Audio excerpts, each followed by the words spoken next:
Many people don't struggle with bitterness. They just let it waltz into their lives without a fight. Bitterness seems like a natural fit to hurting hearts. If they have been wronged, the company of resentment is often welcomed. If they have been disappointed, many people invite anger to take up residence in their lives.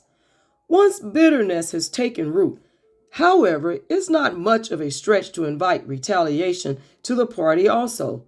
No one needs to get special training to become skilled in revenge. With resentment driving the heart, retaliation flows like lava. It wells up without much effort when bitterness kicks in its tectonic push. It's all too easy. Many people, however, do struggle with forgiveness. To offer forgiveness seems almost like a heavenly pummel on top of bruises. It is a radical countercultural response to wrong. Extending reconciliation strains people when they have been wronged, because mercy demands that pride be put down and grace be picked up. But make allowance for each other's faults and forgive anyone who offends you. Remember, the Lord forgave you, so you must forgive others. Colossians 3:13. Now, I've talked about forgiveness before, and I've talked about how some people have a hard time forgiving, and sometimes it takes people a long time to forgive. But you know what? The Bible calls us to forgive. And when you can realize that forgiveness is not about weakness, it is about strength. It takes a very brave person to forgive.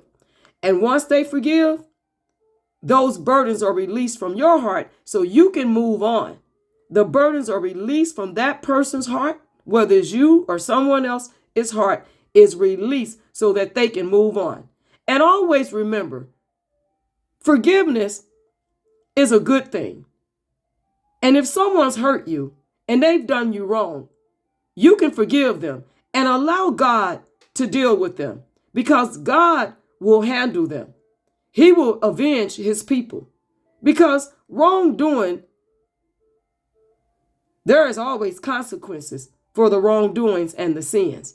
So remember that. But it's not up to you to get even or to get revenge. Let God handle it while you go on joyfully and cheerfully with your life.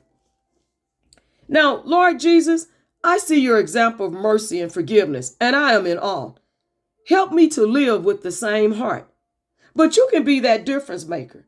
If you face the easy fall into resentment today, write this phrase on the first piece of paper you can find. Jesus, help me to forgive. God bless you all.